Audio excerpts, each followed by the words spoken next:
and so on because of the evidence it provides. It just simply doesn't say believe and that's it. It provides the mechanism to believe at the same time through evidence and support. Is there evidence? Can we see evidence that Muhammad split the moon in half? You and I know we haven't. But that's not the evidence the Quran is giving us now here. Because some evidence are time-bound, the people who witnessed it, people who witnessed the splitting of the sea, raising of the dead and so on, for them it was an evidence against them.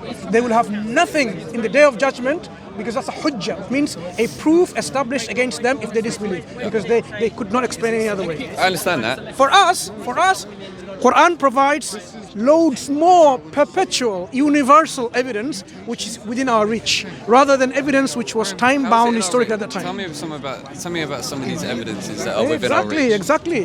The Quran says if this book wasn't from God, you should be able to imitate it. Either the whole book of it, 10 chapters of it, or even a single chapter. Quran even challenges and gives this falsification test, that if it was from God, there's no way you can imitate it. But if it wasn't, you should be able to. And Quran doesn't just stop there. It says, like, if you really think it's not from God, you can't do it yourself, then go and seek helpers and supporters if you need to besides God. I'm talking about... So why is it that 1444 years or so has gone? People still are unable to meet this challenge of imitating. What do you mean imitate? Bringing something like the Quran. The Quran is an Arabic language, on its own linguistic genre and its own stylistics. Yet, this is different from ordinary Arabic speech. It is different from the speech of the pre-Islamic poets. It is different from the speech of the soothsayers. It is different from the speech of the Kuhan. So the Quran is on a linguistic genre absolutely unique in its meters, rhymes and stylistics. Of course, the content goes with it, with eloquence. If it was something, a human speech made up from one human being or a collection of a human being, you should be able to imitate it. If I ask now ChatGPT, compose me a Shakespeare sonnet, it will do that straight away in 30 seconds. And someone who's a Shakespearean scholar will say, yeah, it's exactly with this criteria. These syllables and so on and so forth, they match. But if you ask ChatGPT, nicely enough, imitate the Quran, it would not be able to. I've got a whole more than 1 hour video on this, trying to help him out or it out to make and imitate the Quran, and eventually he had to agree that he cannot because of the nature of the Quran and its stylistics. It's very specific, but could you not say the same thing about the Bible? And if not, tell me why. The Bible doesn't even challenge anyone because it's human speech, human writings, human authorships, and you can compose something like the Bible. Yeah. I don't put my faith in the Bible. Have you seen, for example, the writings of the Church of Latter-day Saints, Book of Mormon? Sounds very much like the KJV. Very similar, right? So, but the Quran in Arabic language, which is the original language, nothing can be imitated. So one of the most powerful evidence of Islam being true, Prophet Muhammad being the true prophet, Quran being the divine revelation from Allah, is this inimitability challenge of the Quran. It's called tahaddi in Arabic. Linguistic inimitability challenge of the Quran. People have been trying for the last 1400 years. And all they are now agreeing that, okay, even the scholars and saying, okay, non-Muslim scholars as well. Why is it so difficult? Sometimes we ask the Orientalist scholars, why don't you attempt to try it? They don't even go near it because they know they can't. 1400 years is a tiny speck amount of time. We should give it millions, really. Who were the best people to imitate the challenge of the Quran? The people who at that time were the best in their language. The Arab poets during the time of Prophet Muhammad sallallahu alaihi wasallam, contemporary people who were masters and experts in the language, who would live and die poetry, hang the best poem in the wall of the Kaaba, the Mu'allaqat. They were the best to meet the challenge. And they're the ones who conceded and they said, "Laysa hadha kalamul bashar." This is not the speech of a human being. They're the ones who said this was magic, not the speech of a human being. So you don't need to give millions of years because more time you go, the less and less you'll be proficient in that language. People who were there living and eating, dying that language, they declared themselves, it is impossible to meet it. And that's why people became Muslim. Some people even fainted and died hearing the Quran because of the power of the Quran, the command of the power. Fasda' bima tu'mar. We have reports like this. The Bedouin heard, collapsed, fainted, and he died. Suyuti mentions this. We don't appreciate this because we are reading translations of the Quran, or we're reading the Quran not how the Quran was in the milieu, in the socio-historical context, how it was. This challenge is only so easy that you only need to produce 3 lines in a particular style of a surah. Surah, for example, either Surah Al-Kawthar, that because every surah, this is something that people don't appreciate and know. You miss this when you read translations. Every chapter of the Quran is unique in its style. No chapter is similar to the other. Every single chapter. Those Muslims listen to it. The rhymes, meters, the stylistic, the usloop, they're all different. That's why the Quran says, bring a chapter like into it. Choose any chapter, because every chapter is unique. So if you Do you idolize this book? we don't idolize it. We say this is the Sounds like speech you of. do, which is This is an evidence. completely against your religion, wouldn't it? The Quran says, this is a book. شهر رمضان الذي أنزل فيه القرآن هدى للناس وبينات من الهدى والفرقان. The month, Ramadan, is in which God revealed the Quran as a guidance unto mankind and a proof of that guidance. A proof of that guidance. So we don't idolize the Quran. We are sharing the Quran with you, which not only is a guidance from our God to how to live our life and how to understand why we are here, the purpose of our life, and to fulfill that purpose. At the same time, it gives us the evidence of that guidance so we can be content, we can be happy, we can be tranquil, we can be confident, we can be competent, and we can be sure that what we are following is something that is true. That is what the Quran is making people to interact in that way. The Quran doesn't simply say, oh, you disbelievers, you don't believe in God and Quran, go to hell. It says, أَوَلَمْ يَرَ الَّذِينَ كَفَرُوا أَنَّ السَّمَاوَاتِ وَالْأَرْضِ كَانَتَا رَتْقًا فَفَتَقْنَاهُمَا وَجَعَلْنَا مِنَ الْمَاءِ كُلَّ شَيْءٍ حَيٍّ أَفَلَا يُؤْمِنُونَ. It says, do not the unbelievers see, have they not known that the heavens and the earth was joined together as one piece, as one unity, singularity. And then God parted it asunder, and then he made every living thing from water. And the Quran, the ayah finishes by this: would they then not believe? Look at how the approach of the Quran is.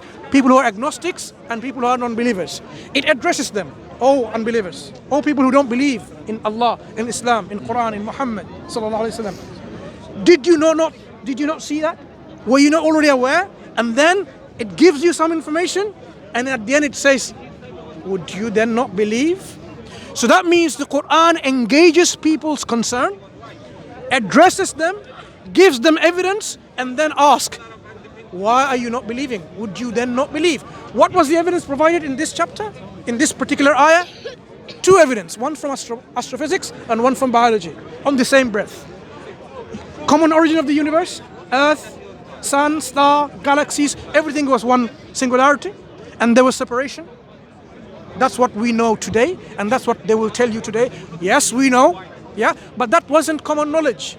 That wasn't known, because we came to confirm knowledge of this through the redshift, through the universe's stars receding from each other, the expansion of the universe, Hubble's telescope, all that experiments, background radiation.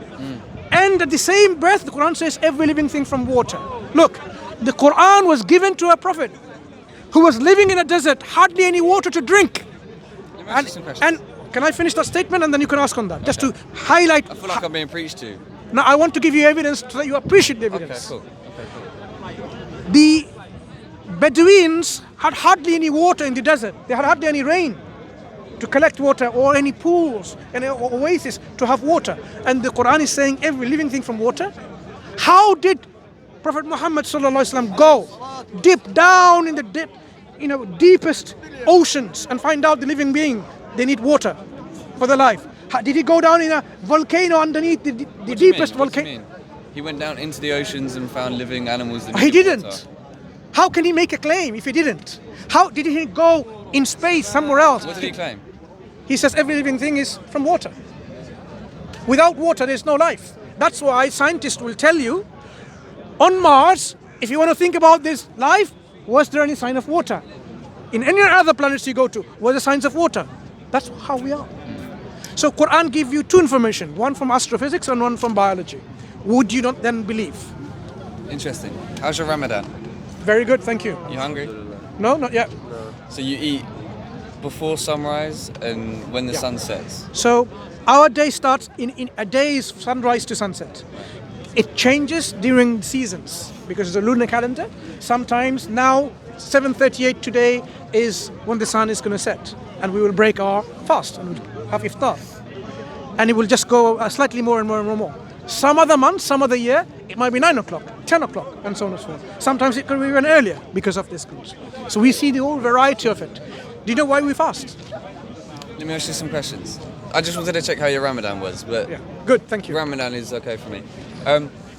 So in terms of the moon splitting in two, Yeah. don't you find it odd how there's no evidence that we can... I'm not an astrophysicist, No. so maybe there shouldn't be I don't any find it odd. evidence. No. I don't find it odd. Now, I don't know enough about the subject. how but long have we been speaking right now? Roughly half an hour. Okay. Right. Did you see the moon? Something happening to the moon? No. You didn't even look at it. So how do you expect a temporary event that was done to show someone some evidence miracle, and then it was joined back together, that people will be looking at the moon and say, oh, we expect so many people around the world because none of you are looking at the moon. I don't mean that. I mean... No, what I'm saying is to expect evidence of a moon splitting is like asking you now, oh, why didn't you look at the moon? What happened to it? Because you're not concerned what's happening with the moon. So you don't expect people to look at the moon and observe whether it's split or not. What we are saying is, this is a miracle that happened. Allah gave the authority to Prophet Muhammad ﷺ to split the moon. It split and it joined back together. It doesn't have to be leaving a mark with a crack. It can be exactly how it was to begin with. So you're saying like, oh, we can go to the moon now and we can find a crack. No, you don't have to, because Allah can bring it back together without any cracks remaining. This was an evidence for the people then and those who witnessed it. Do you know what was their reaction? No. Quran records it. They just simply said it's magic, because they could not explain any other way, because they could see that it's not rational. Because two options: you have to believe that this is a miracle and accept him a prophet. If you don't want to accept that, you have to come up with some other theories. You say, oh, it's magic. You've mesmerized us through magic. However, he was a normal man, correct? Ordinary human being like was, but entrusted with the duty of revelation to convey the revelation to everyone else. So even though he ate and drank and so on, but God made him, molded him, developed him, programmed him to be the best of human beings in his character, in his attitude, in his morals, in his manners, so that he can be the role model. Uswatun hasana. So he's the best, but we can't idolize him. Yes. No, you cannot So worship I got a him. yes, and I got a no. No, you cannot idolize him. No, You should idolize him. you cannot. Oh, you shouldn't. You cannot idolize him. Whoever worships Prophet Muhammad sallallahu alaihi wasallam is going to go to hell. Yep, absolutely. But we love him. We love him more than ourselves, more than our parents, more than everything else. This is the love we have of our Prophet sallallahu alaihi wasallam. Sounds like idolization if you say he's the best and you love him more than your parents. Then We love our Prophet more than ourselves. Do you know why? Because he's worthy of our love.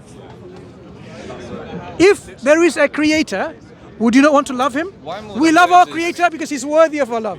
Why more than Moses or Jesus? Is it just because he is the last prophet that he is better? God excels one prophet from the other. This is up to him.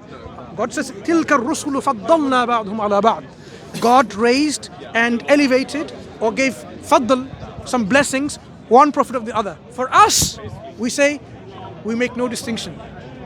We make no distinction between them. لا نفرق بين أحد من رسله. You make no distinction. We make no distinction. God makes that distinction. So if God says, Musa, Allah spoke to him directly, كلم الله موسى تكليما, we say yes, he is the one who spoke to God directly. And God, if God says, Ibrahim alayhi salam, Allah took him as Khalil, yeah, we say yes, he's been preferred, even with this epithet Khalilullah, a friend of Allah. We don't make a distinction, God does. So there's no idealization. We give the description, the attributes, the role, what Allah has given. We don't go beyond that. We don't say, even about Allah subhanahu wa ta'ala, We cannot say about Allah something that He hasn't said about Himself. That's our limit. We cannot speak about Allah that He hasn't spoken about Himself. 100 descriptive words, right? 99. The names that Allah has provided, we'll use them. We cannot use one of the names of Allah is energy. Allah is an expert. Can I ask one more question? Yeah. I don't want to take up all the time. No, take your time. We're more than willing to, answer your question so that at least you can appreciate and come to Islam wholeheartedly. Inshallah. So, maybe I'm getting there, who knows? Inshallah. Muhammad, did he write the whole Quran? No, he was unlettered. He could not read and write. He was illiterate, I heard. Yeah. He could not write. So the Quran came to him through Angel Jibril, who revealed it in his heart. And he told his companion. And he recited.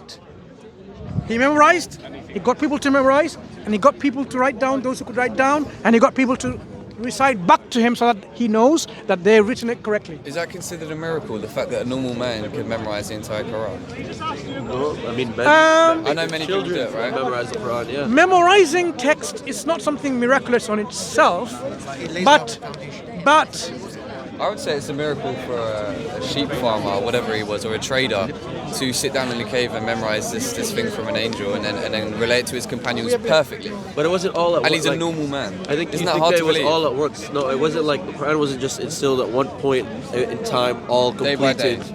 It was In piecemeal. It was piecemeal, 23-year period. in a period of 23 years, Quran was revealed in a piecemeal.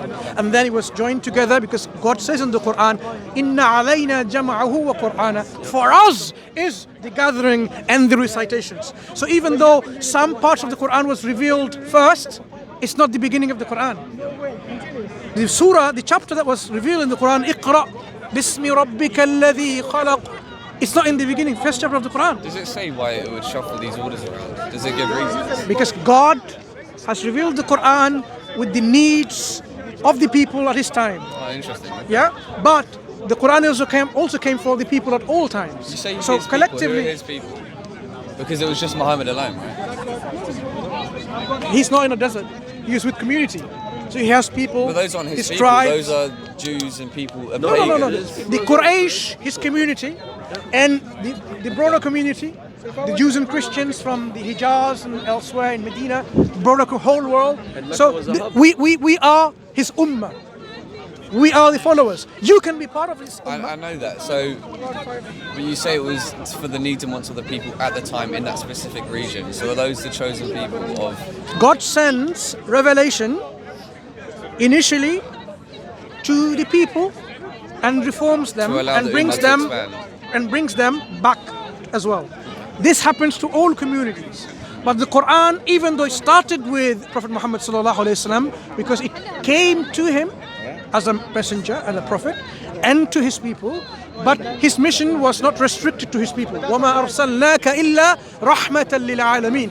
Allah says in the Quran that He has sent Prophet Muhammad sallallahu alaihi wasallam to be not, but as a mercy to whole of mankind. Mercy to the whole of mankind. Yeah. When, historically speaking, why did the Umayyad and the Abbasid dynasty caliphate spread so far and wide into territories that were before non-Muslim? How is that helping people? Let's talk about Prophet Muhammad. That's half. But they're caliphate. When the Quran entered in the hearts of people, and the people were carrying this Quran in the hearts, they wanted to take it forward. So whether the Abbasid and the Umayyads and the Fatimid and whatever, they took the Quran forward to the people. Political and ideological. They took the Quran to the people. So whether the Quran, It depends. look, if you have a community who has become an obstacle to receive the revelation of the Quran, Like this country, the this city. Quran at that time, Islam provided three options. Mansur, 10 minutes. Inshallah, 10 minutes. Yeah, we have to go in 10 minutes, inshallah. Three options. Let us come to your land and we tell the people, show the people, let the people know about Islam. No problem. Okay. Condition number one, no issues. If they accept it, that's fine. If they don't accept, then there are other conditions, like, okay, do you want us to open up the land so that people can hear it? Because you have made an obstacle for the people to hear about the truth. about revelations, God's final revelation. Yeah. So we need to remove that obstacle. Sounds forceful. You have to force upon them the removing- ability to hear the revelation Removing itself. the obstacle. Yes. Not Removing forcing people the to obstacle. become Muslim. Yeah. Not no, forcing. I hear, but it's Look, removing the obstacle, not forcing the people. Those obstacles, still not forcing on them become a Muslim and believe in the Quran. No, because they have become an obstacle to God's message to reach to people. I get Look- that, and it was look a at time this. before freedom of religion, which I guess we will disagree with. No, not even. No. We actually believe would disagree. Muhammad is the messenger of God? We're shaking your head. Was it a time? I think, no. Let's go back to the point. What he explained. What's your explanation for the Quran? Do you think it's the word of God? Do you think Prophet Muhammad is the messenger of God? Then we can move on afterwards. Me?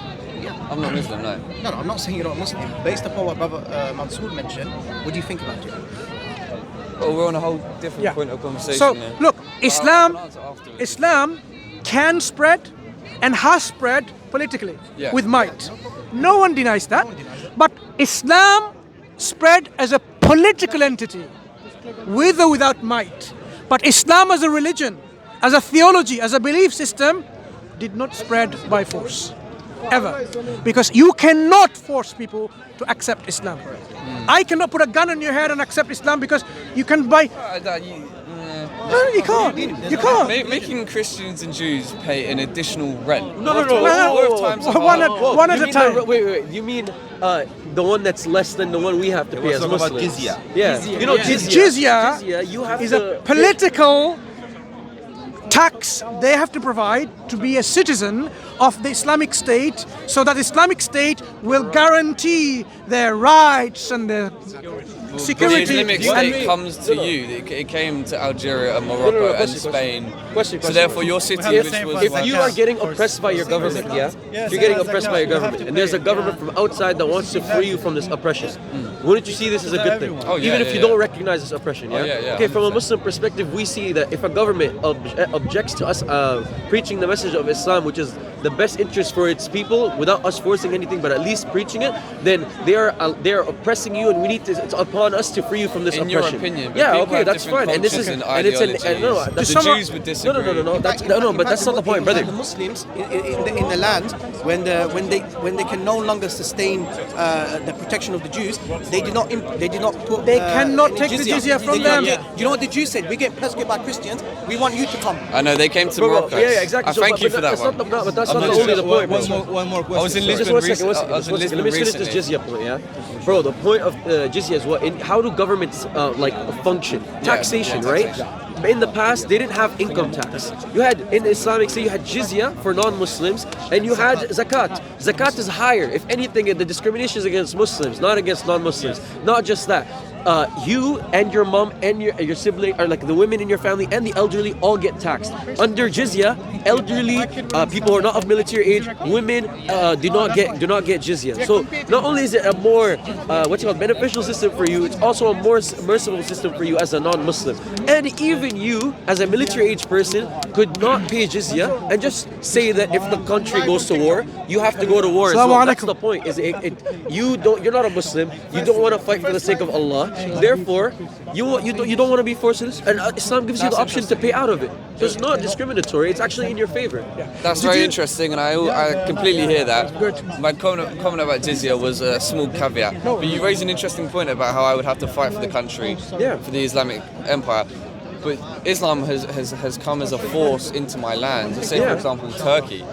So why should this Turkish man now fight for the Islamic Okay, Caliphate? how about America? Oh, you know there's conscription in America at some points. So they have the draft, right? Right. So what about the First Nations people that had to go through the draft? Well, you're in the age of assuming that I agree with the no, formation I'm of saying that America. in the age of empires, you either conquered other people or you got conquered. There's no neutrality. There's no Switzerland. You was don't the get to just reality. sit there. So you either conquer or get conquered. We don't live in that right now, so we don't need to have. But in that time, Islam needed to preserve itself because there was other forces that were trying to eat it in the same way. So the difference is when other forces would come and conquer Islamic lands, they would burn, rape, pillage, destroy the lands, and suck all the resources and kill all the people. On the other hand, under Muslim empires, we've had many. No. I'm not saying by necessity. I'm saying we've had plenty examples where Muslims and Christians and Jews lived not only in peace, but Islam actually provided plural legal system, something that the UK right now would laugh at if somebody tried that, to have Sharia courts here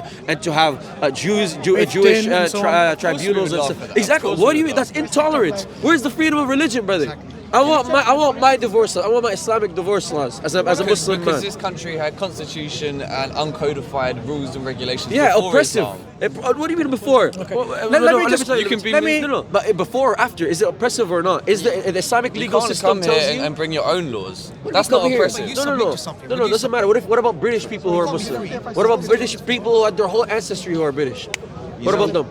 Do they not get the right to live by This is their? a secular country. If you want to live in a religious It's not a secular society, country. It's Even if a secular you're country in submitted some to the ways. government. You're not free. In reality, Let's not talk about England. I am What I free. want to I'm what I signing what I a want to social what I want to learn from you. I'll tell you something. You didn't sign a social contract. What You I- what were I want to learn- coerced into it. You What know I that. want to learn You were from you. coerced into a social- Happily, Yeah, I happily. understand. Well, I want to learn from both of you. Yes. How is Islam spreading now? With force? how is that? No, I mean majoritively in a lovely, peaceful way, as the gentleman here. Yeah, because there's no Age of Empires anymore. Right. So that is what you need to understand. Why are people accepting Islam? Do you know in UK, talking about the UK, the I know, but majority I'm a tough cookie to crack. majority of yeah. people becoming Muslims are educated women. Yeah? Yeah, eventually. Three quarters, Mashallah. 75% of people becoming Muslims are women educated. They're probably scared for their lives because this place is full of Why would you crackheads say? and Why degeneracy. would you say but that? It doesn't mean. No, but why would you say that? Why You should would have British- told why those would- feminists why would who British were here women be earlier scared on for their that they're lives? scared. Because that's a whole different eco-climate of political and economic But I'm stuff. talking about British women. Who knows why British. this country is going to British SHIT? women. Why are British women accepting Islam? The reasons I just told you. Probably. They're afraid? Probably. What evidence? What is probably business? I don't want to. I don't want to Do you deal not, with this do you not agree probability. that they are moving because they are scared on the streets? And No, because because Swansea University, they did a study. I'll go to Swansea. 60% of the movers are white women. Yeah. I accept that. Yeah, that's right. So why are they accepting? If Islam, like for example, For the reason I just said. what is it? You keep asking me the same question. What is the reason? Probably because they see the crackheads and degeneracy in the streets. But the reason for that is multifaceted and can be.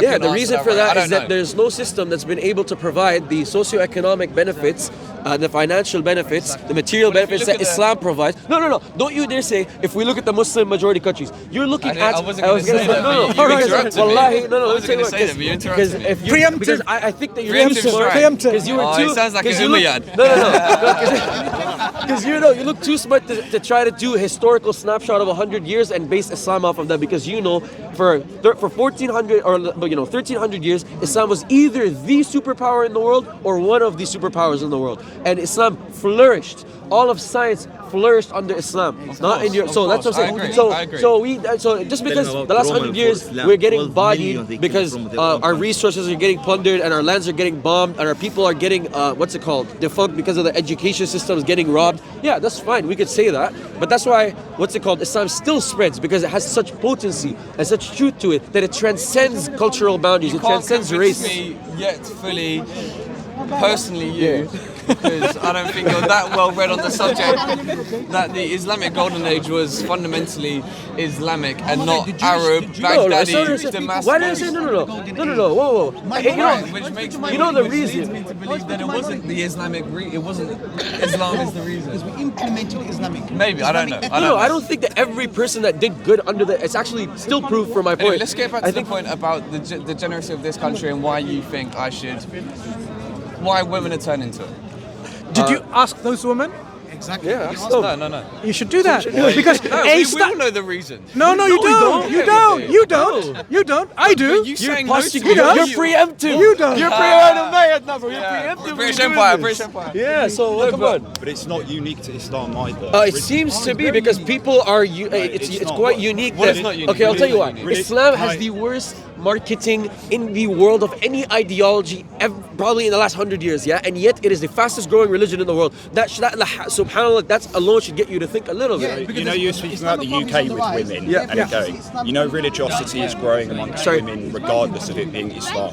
Sorry, repeat that. Spirituality and Yep. religiosity is Right, growing well, there's amongst one women reason. in Britain. That's not just- true. Maybe it's that's the not- case in the UK, it's but not just on the Islam. worldwide. And it varies per religion as well, but it's not just unique to Islam that it's growing. No, that's actually is unique. Pew, It's even not. even It's Pew not. says that. It's not. Rates of like interest in things like astrology and other spiritual beliefs, other religious beliefs are growing amongst women. No, but I didn't say only women. But we didn't. We had a tangent about women. Yeah, in general. Unless I've come in on the wrong point, what I heard initially was you talking about the growth of Islam amongst women in the UK. No. That's not just the. So Islam in general is the fastest growing religion. But the in point the world. I was making, and not only that, spirituality is on the decline. Actually, the point I was making, the reasons why educated women are accepting Islam is not because by force, because through their education and intellectual query which got satisfied by observing, reading, studying, reflecting on Islam and the Quran and the life of the Prophet ﷺ. And they then accept. What are the socio-economic factors going on behind it that make people turn to religion? Exactly. For example, where are the highest rates of religiosity?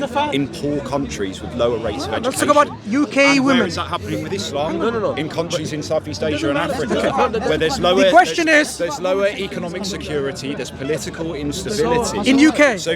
In UK? There's less education in UK? around the scientific method. In UK? No, we're not talking about the UK. No, but I am talking about the UK. Muslim religious communities in all the developed countries. As I pointed out, it's not just Islam that is growing amongst women in the UK. But that's not. That's the point. But that's not the point I am discussing anyway. It's various. My friend, various religious. let me help you out because he came late. On the decline, bro. I'm gonna help you out. Yeah, Protestantism. I don't want to. I am. No. Can I help you in this? You came. Let me give a second. No, because Catholics and Protestants aren't the same thing. Ismail. You could change your name as well. Wow. Ismail, what's your name? Why are other religious and spiritual beliefs? Yeah. So what we were saying, It's not an area. Oscar, what we were saying, women in this country, if you ask them, Can you This guarantee her is- safety at home? Yeah, let's continue. Let's continue. When are you leaving? When are you leaving? No, we're good. oh, we need to go. What time is it? Now. Why do you Okay. need to go? So we have to go and break our fast. Oscar, we can continue So, do this. you You're Muslim. Yeah, Oh. come Do you want to come with us? You wanna come? We can continue. No, I'm being like you wanna come and continue. Okay, let's go. He'll come. Next Sunday, you here? Inshallah, God willing, yeah. Okay, cool. You know what I'm saying? You wanna come join us? Where? Fine, we'll go to. Where are we going? Are we going to somewhere or going to Yemen? Yeah, come with us, bro. We're not kidding. This we have. No, to a restaurant where we break our fast. I have no money. Bro, No, it's okay. I appreciate it. No, bro. Seriously, come. Wallahi, come. Come. We'll continue. No, it's a good convo. Let's continue.